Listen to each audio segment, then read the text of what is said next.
Progres pembangunan rumah tidak layak huni milik Sukandar, warga RT 04 RW 02 Desa Taman Sari, kini capai 60%. Anggota Satgas bersama warga desa setempat gotong royong kerjakan pembangunan rumah agar secepatnya dapat dihuni Sukandar dan keluarga.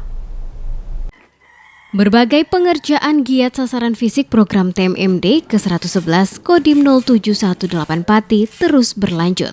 Anggota Satgas bersama warga gotong royong kerjakan pembangunan rumah tidak layak huni milik Sukandar. Disampaikan Sersan Mayor M. Suyatno, anggota Satgas TMMD ke-111 Kodim 0718 Pati, progres pembangunan rumah tidak layak huni milik Sukandar capai 60% sampai tahap pemasangan keramik. Dengan semangat anggota Satgas dan warga, diharapkan pengerjaan cepat selesai sehingga rumahnya secepatnya dapat dihuni oleh Sukandar dan keluarga.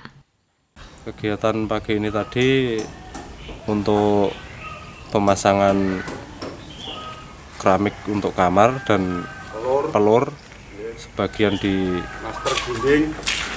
teras rumah, Mbak. Ya kurang lebih 60%, Mbak, karena masih finishing dan pembersihan di depan rumah ini, Mbak. Ya harapannya semoga ya cepat selesai biar yang punya rumah itu bisa senang, untuk rumahnya bisa layak huni, Mbak. Sersan Mayor M. Suyatno menambahkan, berbagai sasaran fisik program TMMD diharapkan pengerjaannya cepat selesai sesuai dengan target yang ditentukan tanpa adanya kendala.